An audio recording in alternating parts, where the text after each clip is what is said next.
काय मंडळी, एन्जॉय करताय का? तुम्ही म्हणाल काय? अहो football. Yes, FIFA world cup सुरू आहे आणि अनेक ठिकाणी प्रचंड प्रमाणात फुटबॉल प्रेमींचा त्याला प्रतिसाद मिळतो आहे. भारतात सुदैवाने ओ-टी-टी प्लॅटफॉर्मवरती अनेकांना तो पाहायला मिळतोय आणि मला नक्की खात्री आहे की आपल्यातले अनेक वाचक असे आहेत जे फुटबॉलचे चाहते आहेत आणि त्यांच्यासाठी आजचा खास एपिसोड आहे. मित्रांनो नमस्कार, मी संतोष देशपांडे. आपण ऐकत आहात स्टोरी टेल कट्टा. मित्रांनो, एका अत्यंत वेगळ्या व्यक्तीकडनं आज मी तुम्हाला फुटबॉल विषयी ऐकवणार आहे. फिफा वर्ल्ड कपच्या निमित्ताने आता ग्रुप 32 जो येतो आहे, फायनल होतो आहे, तोपर्यंत हा पॉडकास्ट तुम्हाला ऐकायला मिळेल. तोपर्यंत काय घडलं आहे आणि भविष्यात काय घडू शकतं ते आज आपण जाणून घेऊया. मी बोलतो करतो आहे फुटबॉलचे जबरदस्त फॅन असलेले, मात्र ज्यांनी फील्डवरती पराक्रम गाजवलेला आहे, भारतीय लष्करातील निवृत्त अधिकारी ब्रिगेडियर सुमंत दशरथ. सर नमस्कार. नमस्कार. तुमची त्या फील्डवरची ओळख खरं तर आहे, या फील्डवरती विशेषतः खेळाच्या Yes. आणि फुटबॉलची चाहते म्हणून Yes. आज तुमची ओळख आपल्या श्रोत्यांना पण करून देऊया. हो. तुमचा आणि फुटबॉलचा संबंध म्हणजे ब्रिगेडियर तुम्ही आणि फुटबॉल एक आहे. त्याचं असं आहे, मी सर्वप्रथम श्री शिवाजी प्रिपरेटरी मिलिटरी स्कूलमध्ये पुण्यात शिकायला होतो. त्यावेळेसपासूनच मला फुटबॉलची खूप आवड निर्माण झाली आणि आमच्या शाळेत म्हणजे फुटबॉलला एवढं महत्त्व होतं की ऑलमोस्ट डेली रोजच आम्ही फुटबॉल खेळत होतो आणि इतकी आवड निर्माण झाली की त्यावेळेसपासून इंटर स्कूल जे फुटबॉल कॉम्पिटिशन असते पुण्यात, तर आम्ही बऱ्याच वेळा फुटबॉल कॉम्पिटिशन आमची शाळा जिंकली. त्यात मी माझं पर्टिक्युलर पोझिशन लेफ्ट हाफ आहे फुटबॉलचं आणि बऱ्याच वेळा आम्ही ते चॅम्पियनशिप जिंकली पुण्यात.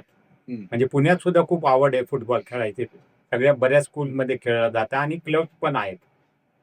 मग त्यानंतर नॅशनल डिफेन्स अकॅडमीमध्ये गेल्यानंतर मी माझ्या स्क्वॉड्रनच्या टीमला रिप्रेझेंट करायचो आणि त्यामध्ये सुद्धा आम्ही खूप चांगलं परफॉर्मन्स केलं आणि मी लास्ट टर्म म्हणजे 6 टर्ममध्ये असताना जे फायनल टर्म असतं त्याच्यामध्ये आम्हाला माझ्या स्क्वॉड्रनला, चार्ली स्क्वॉड्रनला सिल्वर मेडल आम्ही जिंकून दिला. आणि इंडियन मिलिटरी अकॅडमीमध्ये परत मी माझ्या कंपनी आहे केरन कंपनी, त्याच्यामध्ये आम्ही सुद्धा चॅम्पियनशिप जिंकलो, जे मी लेफ्ट हाफ पोझिशन होतो. आणि त्याच्या आधी मी शाळेत असताना लॉयला हायस्कूल आहे आपली पुण्यात, त्या लॉयला हायस्कूलमध्ये त्यांचे स्पोर्ट्स इंचार्ज होते, म्हणजे खूप रेप्युटेड होते. तर ते फुटबॉल म्हणजे असं वर्ल्ड कप अटेंड करून असे काही मॅचेस, तर त्यांचं आमच्या शाळेमध्ये ब्रीफिंग झालं होतं आणि त्यांच्या ब्रीफिंगमध्ये कळालं की असे फुटबॉल वर्ल्ड कप आहे. म्हणजे त्यापासून आवड निर्माण झाली आणि जेव्हापासून टीव्ही इंटरव्ह्यू झालाय त्यावेळेसपासून प्रत्येक वर्ल्ड कप मी बघत आलेलो आहे आणि बरेच क्लब मॅचेस, इंटरनॅशनल मॅचेस मी फॉलो करतो आणि मला मनापासून फुटबॉल खेळायची आवड आहे. आता अर्थात वय झालंय म्हणून खेळता येत नाही, पण तरी मी गेम जास्त बघतो आणि मला बरीच खुशी मिळते. सगळे हायलाईट मी भरपूर बघत असतो. तर हे मनापासून मला फुटबॉल खेळणाऱ्याचं वय कधी होत नाही होत आणि मी अजूनही यंग आहे, मनाने तर यंग आहे, पण फुटबॉलचा प्रेमी आहे खूप. आणि माझी लेफ्ट हाफ पोझिशन ही पर्टिक्युलर इतकी चांगली पोझिशन होती की मी खूप योगदान दिलं, म्हणजे अटॅकिंग मिडफिल्डर म्हणा त्याला, मी ते केलं आहे. ग्रेट. आता हे तुम्ही तुमच्याविषयी सगळं सांगितलं. आता आपण वर्ल्ड कप विषयी जाऊया. म्हणजे फिफा वर्ल्ड कप आणि त्यानिमित्ताने आतापर्यंत, कारण फुटबॉल खेळणारे वेगळे लोक आहेत, फुटबॉल खेळताना पाहून आनंद घेणारे वेगळे लोक आहेत आणि जगभरात आपल्याकडे फुटबॉल प्रचलित असो नसो त्याचा आनंद घेणारे वेगळे लोक आहेत. सो म्हणूनच जगातला सर्वात लोकप्रिय असा खेळ म्हणून फुटबॉल पाहिला जातो.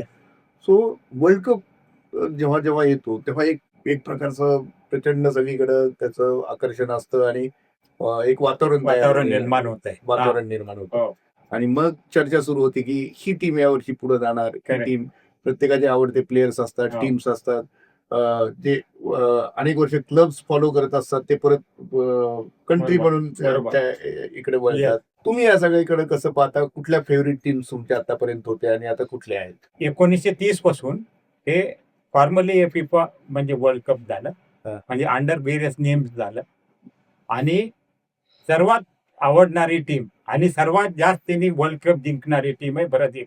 त्यांनी 5 वर्ल्ड कप जिंकले आणि आपल्या भारतात सुद्धा जास्त फॅन ब्राझीलचे होते.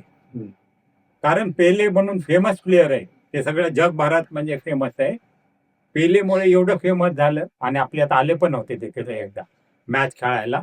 तर त्याच्यामुळे आपल्या भारतात सुद्धा फुटबॉल आणि ब्राझील बद्दल, पण त्याच्या व्यतिरिक्त भरपूर टीम्स आहेत. तर आता जर आपण वर्ल्ड कप ट्रॉफीज कोणी कोणी जिंकल्यात, ज्यात ब्राझीलने जिंकल्यात, जर्मनीने जिंकल्यात. म्हणजे ब्राझील हायेस्ट आहे 5 आतापर्यंत जिंकणारा. मग जर्मनी, इटली, अर्जेंटिना, जिथं मेसी एवढा फेमस आहे त्यांचा, मॅराडोना, डिएगो मॅराडोना एवढा फेमस प्लेअर होता. त्यांनी म्हणजे गॉड ऑफ हँडचा गोल केला होता. नंतर त्यांनी हाफलाईनच्या मागून ड्रिबलिंग करून त्यांनी गोल केला होता अगेन्स्ट इंग्लंड क्वार्टर फायनलमध्ये. असे अर्जेंटिना झाली. फ्रान्स हे आता उभारता दिनेदिन जिदान त्याच्या वेळेस, त्याच्यानंतर त्यांनी जिंकलेलं आहे. स्पेननी एक वेळा जिंकलाय वर्ल्ड कप. असे आणि पहिलं जे सुरुवातीला होतं ना, उरुग्वेनी सुरुवातीचं जिंकलं होतं फर्स्ट वर्ल्ड कप उरुग्वेनी, आणि मग उरुग्वेनी सेकंड टाइम पण जिंकला. असे काही ट्रेडिशनल पॉवर हाऊसेस आहेत जे जनरली जिंकतात वर्ल्ड कप. पण हे क्लब मध्ये खेळणारे हा. आणि नंतर वर्ल्ड कप मध्ये हा. खेळणारे, हा. ते पॅशन तेच असतं का हो त्या खेळाडूमध्ये? असते क्लबमध्ये सुद्धा लॉयल्टी असते त्यांची क्लबला. पण कोणी आपल्या देशासाठी खेळतो त्याचा तर वेगळाच मान आहे. महत्व जास्त. आता आपण बघतो लिओनेल मेसीने या 2022 पर्यंत वर्ल्ड कप जिंकला नव्हता. क्लबला खूप त्यांचे अचिव्हमेंट्स होते, पण ज्यावेळेस वर्ल्ड कप जिंकला त्याचं वेगळंच त्याचं हे ऑरा निर्माण झालं. तर देशासाठी ज्यावेळेस खेळतात खेळाडू, तर ते कोणत्याही फुटबॉलर म्हणजे त्या लेवलच्या, त्यांचं हमेशा त्यांचं हे लक्ष असतं की मी माझ्या देशाला रिप्रेझेंट करू आणि वर्ल्ड कप जिंकू. तर त्याचा मॉल म्हणजे त्याचा जज्बा वेगळाच असतो. वर्ल्ड कप त्याचं महत्वच वेगळं. महत्व वेगळे आणि देशासाठी खेळणं एक खूप शान आहे. शान आहे, मोठी शान आहे. आणि जिंदगीवर सगळ्या दुनिया नंतर लक्षात ठेवते ती. मिलिटरीमध्ये जवान लोक पाहतात का बरं हे? हो, जवान लोक खूप पाहतात. आमच्या पोस्टावर पाहते जिथे आजकाल टीव्ही वगैरे आहे. आणि जवान लोक चांगले खेळतात. आपले सुद्धा खूप चांगल्या टीम्स आहेत. आपल्या गोरखा रेजिमेंटची इतकी फुटबॉल टीम. आणि तुम्हाला माहिती पाहिजे, मी मिलिटरीचा असल्यामुळे ड्युरँड कप जे आहे ते आम्ही ऑर्गनाईज करतो डिफेन्स फोर्सची. आणि मी दिल्लीत सीओ असताना नंतर चोर बाटला नंतर दिल्लीमध्ये सिक्युरिटी ड्युरँड कपसाठी आम्ही दिली होती. आणि आम्हाला त्यावेळेस बायकिंग बुटिया वगैरे आम्ही सगळ्यांना भेटता आला आम्हाला. हो, म्हणजे हे असं आहे.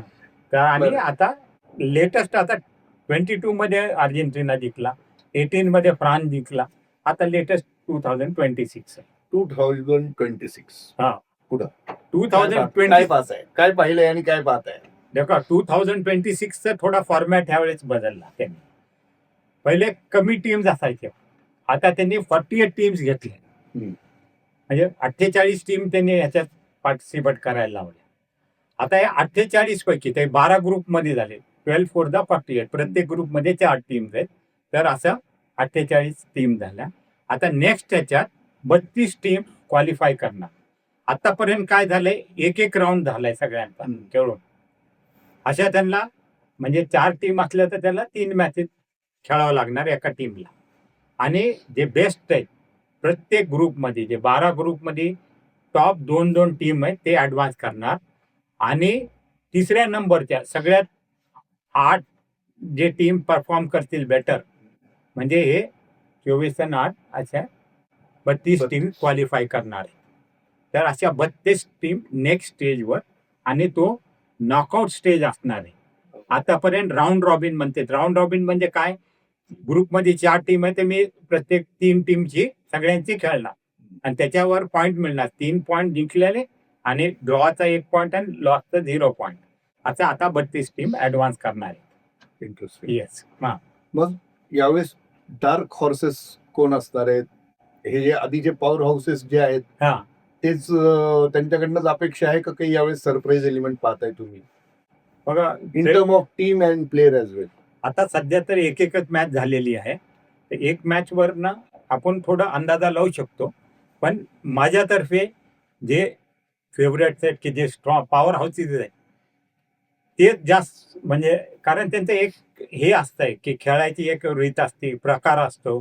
त्यांचे प्लेयर्स ऑलरेडी त्यांचे काही काही प्लेयर्स म्हणजे ऑलरेडी खेळलेले असतात. बाकी टीमचे खेळलेले असतात, पण ह्यांना जिंकायची सवय असते. सगळ्यात मोठं गेम किती टॅक्टिकली तुमचा हे असला, मेंटॅलिटी पाहिजे, की तुम्ही मनाने जिंकता यावं तुम्हाला, तरच तुम्ही जिंकू शकता. तर माझे ते आता हे मी मध्ये बघत होतो कुठेतरी, ते एक इकॉनॉमिस्ट आहे, तो प्रेडिक्ट करतो की कोण जिंकणार आहे. त्यांनी मागच्या 2-3 वर्ल्ड कपच्या प्रेडिक्ट केलं होतं. पण माझ्या एक्सपिरियन्स प्रमाणे मला जे वाटतंय की पॉवर सगळ्यात स्ट्रॉंगर टीम्स कोणत्या आहेत सध्या? अर्जेंटिना स्ट्रॉंग टीम आहे, फ्रान्स स्ट्रॉंग टीम आहे, तुमचे इंग्लंड स्ट्रॉंग टीम आहे. इंग्लंडने बऱ्याच दिवसापासून जिंकलं नाही, पहिलं जिंकलं होतं एक वेळा, पण इंग्लंड स्ट्रॉंग टीम आहे. हॅरी केन सगळे प्लेयर आहेत, बाकी सगळे बेलिंगम आहे, खूप भरपूर चांगले प्लेयर आहेत त्यांचे. त्याच्यानंतर स्पेन आहे, जर्मनी आहे, आणि दुसरं म्हणजे आता पोर्तुगल थोडं मागे गेलाय, पण ते सुद्धा थोडं कंटेशन मध्ये होता.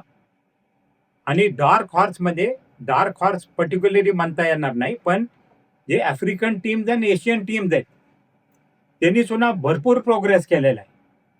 म्हणजे आफ्रिकन टीम सुद्धा किंवा एशियन टीम सुद्धा चांगल्या टीम्सला आला होता. तुम्हाला लक्षात असेल 2022 मध्ये पहिल्या गेम मध्ये सौदी अरेबियाने अर्जेंटिना आलं. म्हणजे कोणी विचार केला नसेल की अर्जेंटिना सारख्या टीमला हारू शकतं. पण अशा टीम सुद्धा चांगल्या खेळायला. आपल्या एशियामध्ये जपान बघा, साऊथ कोरिया बघा, इकडचे वेस्ट एशियन कंट्री सुद्धा बघा, ते सुद्धा खूप चांगले खेळायत. आणि आफ्रिकामध्ये मोरोक्को आहे, मोरोक्कोमध्ये अशरफ हकीमी एकदम फेमस प्लेयर आहे तो. म्हणजे अशा मोरोक्कन टीम सुद्धा इतकी चांगली आहे. आणि पोर्तुगल सारख्या स्ट्रॉंग टीमला DR कॉंगोनी त्यांना ड्रॉ केलंय. म्हणजे अशा भरपूर टीम्स आहेत ते, पण फायनली त्या स्टेजवर जायला. आता आपण बघितलं लास्ट वर्ल्ड कप मध्ये लुका मॉड्रिक एक तुम्ही क्रोएशियाचा प्लेयर आहे, चांगली टीम आहे क्रोएशिया, पण आता इंग्लंडची हरली ती 4-2 हरली आता लेटेस्ट मॅच मध्ये. पण क्रोएशिया सुद्धा सेमीफायनल पर्यंत तिकडपर्यंत पोहोचली, फायनल पर्यंत, सेमीफायनल पर्यंत पोहोचली. आणि त्याच्या पुढं त्यांना म्हणजे जिंकता आलं नाही का? मेंटॅलिटी. बरोबर.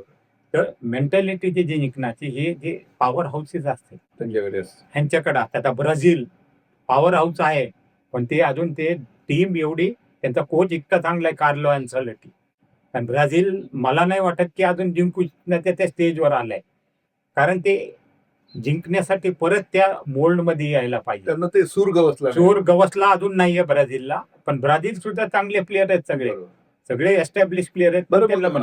असे कुठले प्लेयर्स आहेत बरं की ज्यांच्याकडे लक्ष ठेवायला पाहिजे असं वाटतं तुम्हाला?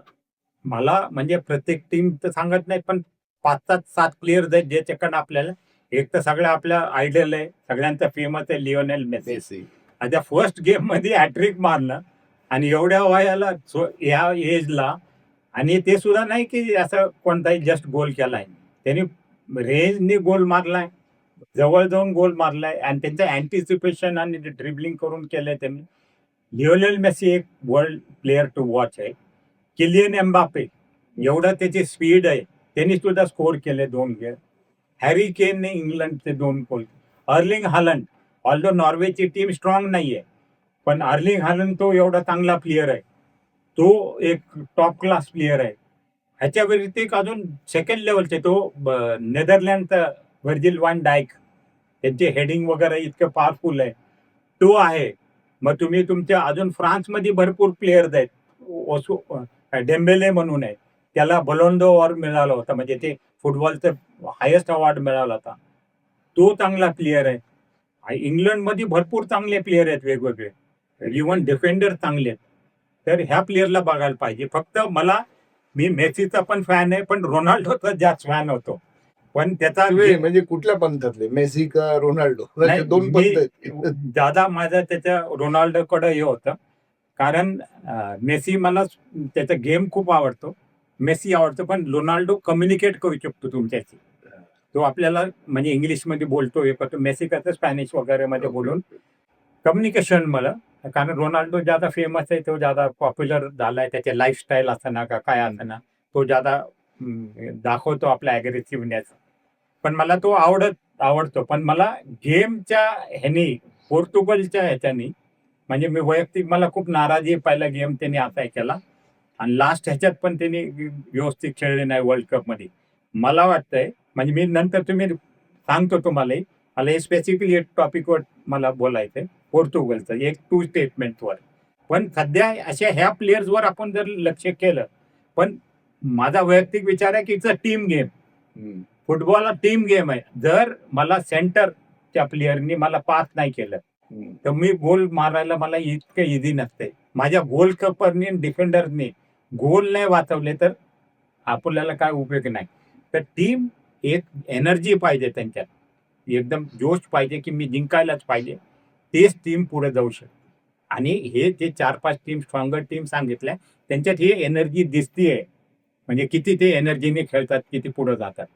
तर अल्टिमेटली जे स्ट्रॉंगर टीम म्हणतो ते त्याच्यातनंच कोणतरी जाणार. Who is the best defender and who is the best offender? म्हणजे अटॅक मध्ये बघा हे त्यांच्या हा म्हणजे कंट्री वाईज नेशन वाईज का player wise? Nation wise, team wise. Team wise attacking team जे आहेत सगळे अर्जेंटिना आहे, फ्रान्स आहे अटॅकिंग टीम, इंग्लंड आहे अटॅकिंग टीम. डिफेन्स मध्ये भरपूर टीम्स आहेत. त्याचं जर्मनी डिफेन्स मध्ये, पण इटली पहिलं डिफेन्स मध्ये खूप पॉप्युलर होतं पण त्यांनी क्वालिफाय नाही केलं. ते डिफेन्स मध्ये स्ट्रॉंग टीम आहे, खूप चांगली टीम आहे. तसं क्रोएशिया डिफेन्स मध्ये चांगली टीम आहे. इंग्लंड पण आता बेटर झाली. डेक्लन राईस प्लेअर आहे, मिडफिल्डर आहे तो. बाकी त्यांचे मागे जॉन स्टोन्स आहे वगैरे, हे म्हणजे चांगले प्लेअर आहेत ते. आणि गोलकीपर सुद्धा तुमचा खूप चांगला पाहिजे. Who is the best one? Best one तर नाही सांगता कारण सर्कमस्टान्सेस वर काय होतात. मला बेस्ट वन आजच्या स्थितीला जो अर्जेंटिनाचा गोलकीपर आहे, ॲस्टन विलाशी खेळतो, क्लब आहे इंग्लंडच्या क्लब मध्ये, मार्टिनेज. त्यांनी मागच्या वेळेस मार्टिनेजचा सुद्धा खूप त्याच्यात भाग होता. तो मार्टिनेजने अर्जेंटिनाला जिंकण्यात खूप मदत केली. आता सुद्धा तो तेवढंच चांगलं खेळतोय. तर मला सगळ्यात त्याला गोल्डन ग्लव मिळालं होतं 2022 मध्ये. तोच मला सगळ्यात बेस्ट वाटतो. आणि कोच भरपूर कोच आहेत. अकम्प्लिश कोच जो आहे नॅशनल लेवलवर पण नाही, पण ब्राझीलचा कार्लो अन्सेलोटी सगळ्यांना माहिती आहे, फेमस आहे, म्हणजे सगळ्यात बेस्ट. आणि अर्जेंटिनाचा स्कॅलोनी आहे, तोने मागच्या वेळेस त्यांना जिंकून दिलं, तोच चाललाय.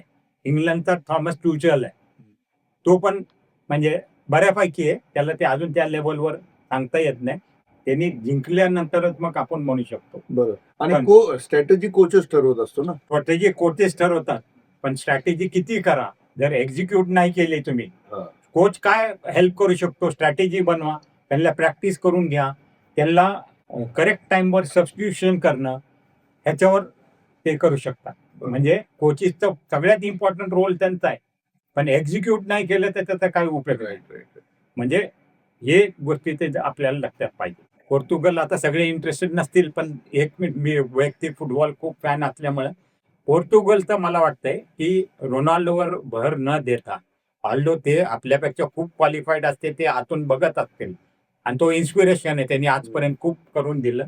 पण तुम्ही टीम गेमवर फोकस करा.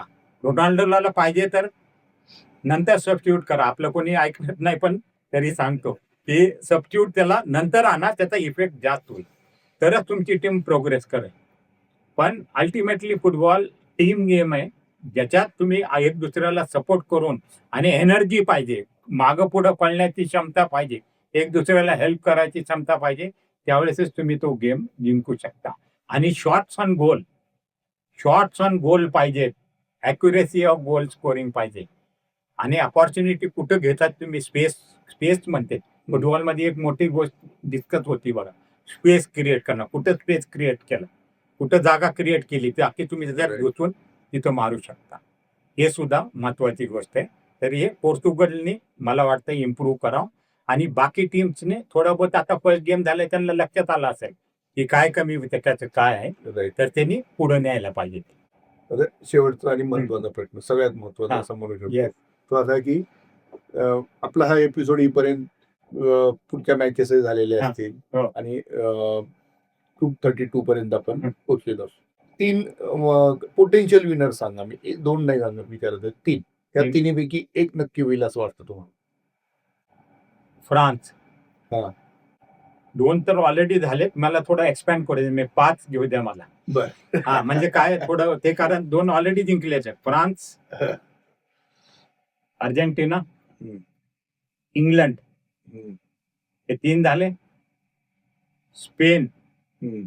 आणि जर्मनी ओके. हे 5 टीम जिंकू शकते. या 5 टीम पैकी एक जिंकू शकेल असं तुमचा ते अंदाज आहे? आता व्हेरी डिफिकल्ट कारण तुम्ही बघितलं असेल म्हणजे लास्ट जे फायनल्स वगैरे होते त्याच्यात थोडंसं चुकलं तरी गेम चेंज होऊ शकतो. बरोबर.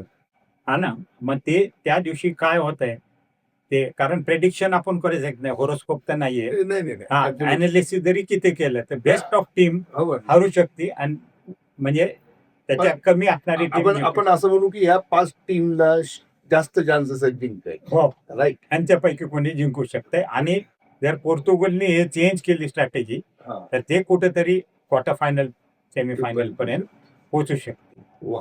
येस. मित्रांनो बघा, क्रिकेट हा खेळण्याचा नसून बोलण्याचा विषय असं पुलंनी म्हटले होते. तसंच फुटबॉल देखील खेळण्याचा तर विषय आहेच आहे, पण बोलण्याचा देखील विषय असू शकतो हे आज आपल्याला कळलं. आणि एक मला सांगायचंय आपला जो सुनील छेत्री आपला फुटबॉलर इंडियन फुटबॉलर तो 4था हायेस्ट गोल स्कोरर आहे इंटरनॅशनल गोल स्कोरर.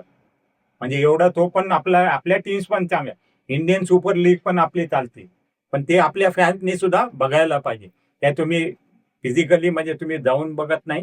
तुम्ही वैयक्तिक सुद्धा म्हणजे टीव्हीवर तर कमीत कमी फॉलो करा असल्याला. वा. तर आपल्या देशात प्रथम कारण 1950 का केव्हा तरी आपली टीम क्वालिफाय झाली होती वर्ल्ड कपला पण गेली नाही. गेलेले. पण त्याच्यानंतर आपण आता हे सपोर्ट केलं तर बरं. चांगलंच होईल. तर मी सांगत होतो की फुटबॉल देखील खेळण्याचा विषय आहे आणि बोलण्याचा देखील आहे. हे आता आपण सिद्ध केलेलं आहे. आणि आता जसं ब्रिगेडियर दशरथ सरांनी सांगितलं, भारतीय चाहत्यांनी देखील आवर्जून भारतीय फुटबॉलच्या आता मागे उभं राहायला पाहिजे. तरच हे आपण सगळं जगभरातलं वर्णन पाहतो आणि ऐकतो. त्याच्यात आपल्याही खेळाडूंचा आपण अभिमानाने भविष्यात उल्लेख करू शकू. धन्यवाद सर. थँक्यू. धन्यवाद.